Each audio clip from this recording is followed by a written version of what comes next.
Study IQ IAS, अब तैयारी हुई अफोर्डेबल। नमस्कार दोस्तों रिसेंटली आपने सुना होगा कि अमेरिका के अंदर जो यूनिवर्सिटीज हैं, कॉलेजेस हैं, वहां पर कई सारे प्रोटेस्ट देखने को मिल रहे हैं। लेकिन ये जो प्रोटेस्ट है, लेट मी टेल यू, ये खत्म नहीं हो रहा, ये बहुत तेजी से फैलता जा रहा है और बढ़ता जा रहा है। इनफैक्ट एक बड़ी खबर आई है, हार्वर्ड यूनिवर्सिटी, आप सभी ने इसके बारे में सुना ही होगा, काफी प्रेस्टिजियस यूनिवर्सिटी है।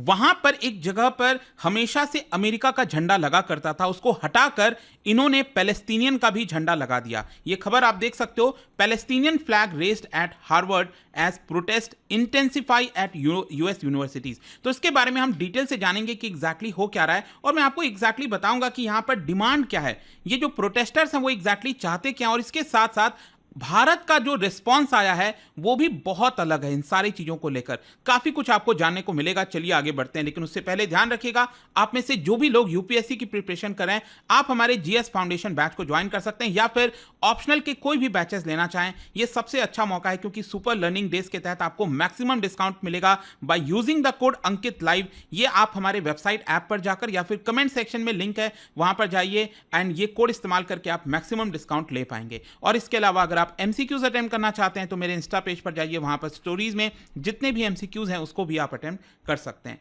चलिए शुरुआत करते हैं, और सबसे पहले ये देखते हैं कि एग्जैक्टली हुआ क्या है। देखिए, एंटी इजराइल जो प्रोटेस्ट इस समय चल रहा है यूएस के यूनिवर्सिटीज में, वो तेजी से बढ़ी रहा है, मैंने आपको बताया। लेकिन हार्वर्ड यूनिवर्सिटी में जो पैलेस्टीनियन फ्लैग लगाया गया है, ये काफी ज्यादा अलार्मिंग है पूरे अमेरिका के अथॉरिटीज के लिए। स्पेशली मैं आपको दिखाता हूं, ये जो जगह आप देख रहे हो ना, ये बेसिकली जो स्टैच्यू आप देख पा रहे होंगे, ये है John Harvard. He is one of the founding members of Harvard university.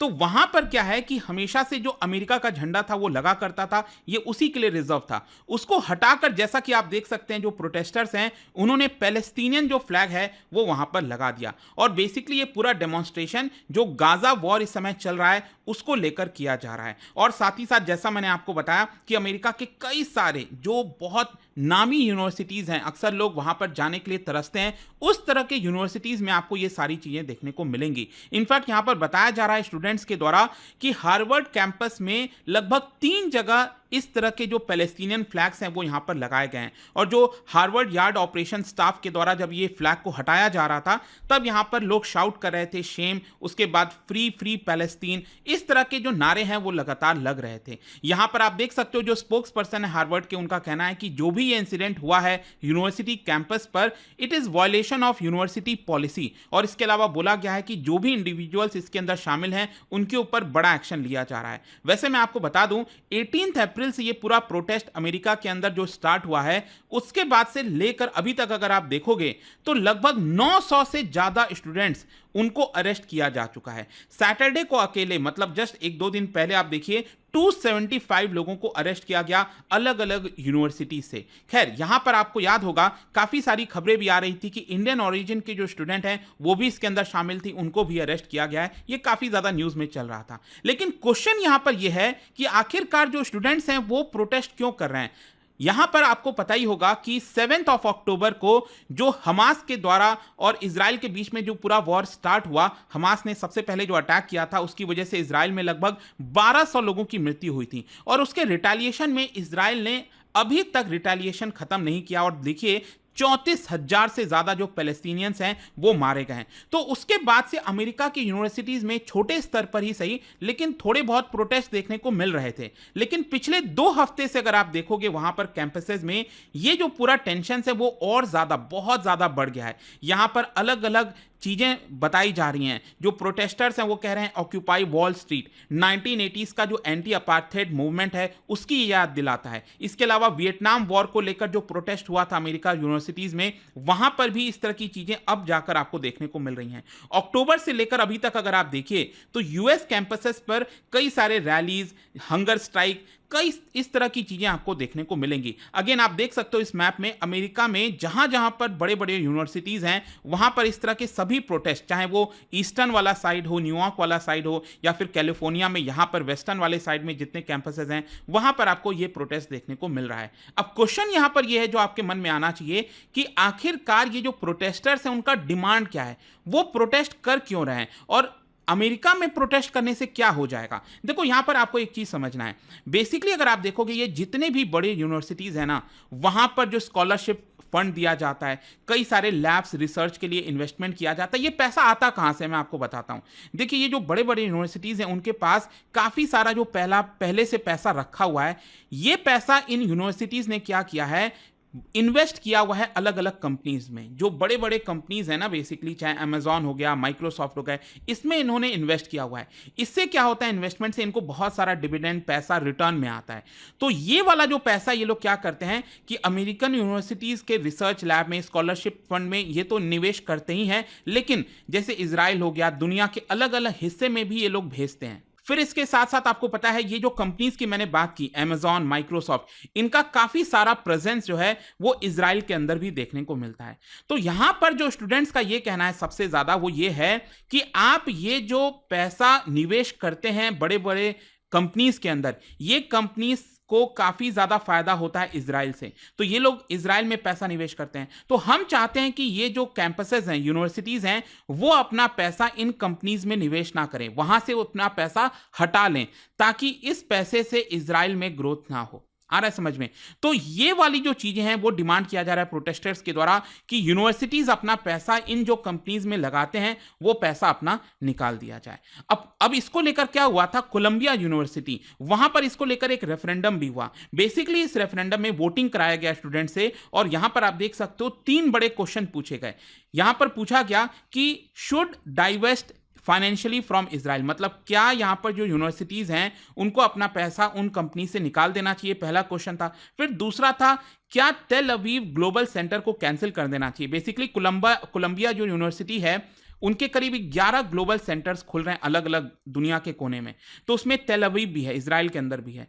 फिर तीसरा बोला क्या कि यहां पर जो कोलंबिया डुअल डिग्री प्रोग्राम चलाया जाता है टेल अवीव यूनिवर्सिटी के साथ मिलकर, क्या उसको भी कैंसिल कर देना चाहिए। और सभी में आप देखिए ये जो तीनों क्वेश्चन है इसमें आपको पूरा समर्थन मिला है वहां पर स्टूडेंट्स के द्वारा। 76%, 68%, 65% लोगों ने समर्थन किया है कि हाँ हमें ये कैंसिल कर देना चाहिए। खैर यहां पर आप देख सकते हो जो कोलंबिया यूनिवर्सिटी है उनका अपने आप में एक बड़ा इतिहास रहा है। जब भी दुनिया में कहीं पर कोई चीज होती है तो जो स्टूडेंट्स हैं उनका मूवमेंट आपको पूरे कोलंबिया यूनिवर्सिटी के द्वारा देखने को मिलता है। जैसे वियतनाम वॉर हुआ था 1968 में, जो स्टूडेंट्स हैं वो कोलंबिया यूनिवर्सिटी पर प्रोटेस्ट कर रहे थे कि अमेरिका जिस तरह से वियतनाम वॉर में कूदा है ऐसा नहीं होना चाहिए। और उस समय भी मैं आपको बता दूं करीब 700 के आसपास जो लोग हैं, स्टूडेंट्स हैं, उनको अरेस्ट किया गया था कोलंबिया यूनिवर्सिटीज में। खैर ये सारी चीजें जो अमेरिका में हो रही हैं, जाहिर सी बात है इजराइल को ये बिल्कुल भी पसंद नहीं आएगा, और इसीलिए आप देख सकते हो इजराइल के जो प्राइम मिनिस्टर है नेतन्याहू, उनकी तरफ से बोला गया है कि ये जो यूएस स्टूडेंट्स के द्वारा प्रोटेस्ट किया जा रहा है, these are basically anti semitic, and उन्होंने कहा है यूएस को कि आप प्लीज इसको पूरी तरह से खत्म कर दीजिए। लेकिन भारत के पर्सपेक्टिव से इंपॉर्टेंट क्या है, हमारे लिए इंपॉर्टेंट है कि भारत का इसको लेकर क्या स्टैंड आया। देखिए यहां पर काफी सरप्राइजिंगली, क्योंकि यूजुअली अगर आप देखोगे भारत कभी भी इस तरह की चीजों में कमेंट नहीं करता है, लेकिन इस बार diplomatic Uno reverse game Bharat ने कर दिया है। देखो ऊनो गेम आपको पता है ना, ऊनो जो खेलते हैं उसमें रिवर्स एक कार्ड होता है, कुछ वैसा ही कर दिया है भारत में डिप्लोमेटिक तरीके से, और ये काफी रेयर है, आपको समझना है। जैसा मैंने आपको बताया नॉर्मली भारत इस तरह के मुद्दे पर कभी भी नहीं बोलता है, वो शांत रहता है। लेकिन यहां पर अब देखिए क्या हुआ है कि मिनिस्ट्री ऑफ एक्सटर्नल अफेयर्स से पूछा गया इसके बारे में कि जो प्रोटेस्ट चल रहा है अमेरिका के अंदर, इसको लेकर आप क्या कह रहे हैं। क्योंकि आप समझिए अमेरिका डेमोक्रेसी कहता है अपने आप को, सबसे ओल्डेस्ट डेमोक्रेसी कहता है, और यहां पर वहां पे बहुत सारा अरेस्ट किया जा रहा है स्टूडेंट्स को। तो देखिए इसको लेकर भारत ने क्या बोला, democracies should display understanding in regard to other democracies, after all we are all judged by what we do at home and not what we say abroad. Usually क्या होता है कि भारत में अगर थोड़ी सी भी कुछ चीजें हो गई तो अमेरिका की तरफ से तुरंत बयान आ जाता है। क्या कहता है अमेरिका, वी आर वॉचिंग। ठीक है, इस तरह की जो चीजें की जाती हैं, कई बार आपने देखा होगा अमेरिका की तरफ से जो ह्यूमन राइट्स के रिपोर्ट हैं वो भारत के खिलाफ जारी किए जाते हैं। तो इस तरह की चीजों को लेकर भारत हमेशा से इसको समझाता रहा है अमेरिका को कि देखिए भारत के हालात आपको समझने की जरूरत है। हम फ्रीडम ऑफ एक्सप्रेशन की बात करते हैं, लेकिन इसका मतलब ये नहीं है कि वो कंप्लीट तरीके से होता है, उसमें कुछ रिस्ट्रिक्शंस लगाना कई बार जरूरी होता है। तो ऑल्दो यहाँ पर भारत का जो बयान आया है उसमें भारत ने डायरेक्टली अमेरिका को कोई क्रिटिसाइज नहीं किया है और ना तो हमने कंसर्न जताया है कि वहां पर अमेरिका की यूनिवर्सिटीज में स्टूडेंट्स को क्यों अरेस्ट किया जा रहा है। अब वही सेम चीज अगर आप देखिए भारत में अगर स्टूडेंट्स को अरेस्ट किया जाता कैंपसेस में, ऑल्दो नहीं होना चाहिए वो एक अलग चीज है, समझाना चाहिए वो एक अलग मामला है, लेकिन तुरंत इसको लेकर अमेरिका से बयान आता कि नहीं आता। तो यही चीज है, यहां पर भारत एक तरह से यह समझाने की कोशिश कर रहा है कि किसी भी डेमोक्रेसी में पब्लिक ऑर्डर को स्थापित रखने के लिए, सही रखने के लिए हमें कई बार इस तरह के कदम लेने पड़ते हैं।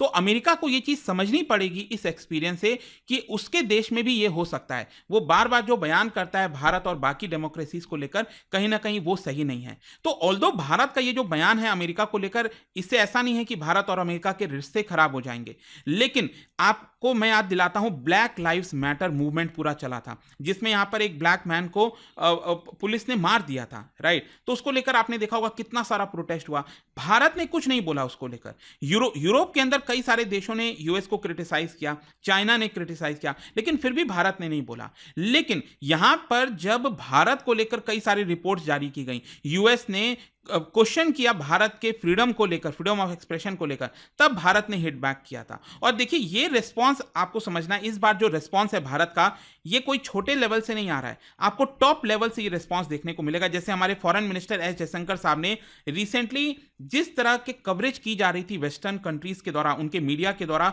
भारत के इलेक्शन को लेकर, उसको भी हिट बैक किया था। तो ओवरऑल आपको समझना है कहीं ना कहीं भारत ने भी अपनी पॉलिसी इस तरह की चीजों को लेकर चेंज की है और यूएस को इशारा किया है कि आपको डेमोक्रेसी के अंदर कई सारी चीजें होती हैं जो समझने की जरूरत है। खैर, आपका क्या सोचना है इन सारी चीजों को लेकर, मुद्दों को लेकर, मुझे कमेंट्स में जरूर बताइएगा। अभी तक जो भी डेवलपमेंट हुआ था वो मैंने आपको बता दिया। और जाने से पहले एक इंटरेस्टिंग क्वेश्चन देखिए, क्योंकि हम एजुकेशनल इंस्टीट्यूट्स की बात कर रहे हैं, क्या आप बता सकते हो जो चार्टर एक्ट ऑफ 1813 है जो भारत में लाया गया था ब्रिटिशर्स के द्वारा, वो किस मायने में सिग्निफिकेंस है, मतलब एजुकेशन के कॉन्टेक्स्ट में ये इतना ज्यादा इंपॉर्टेंट क्यों है?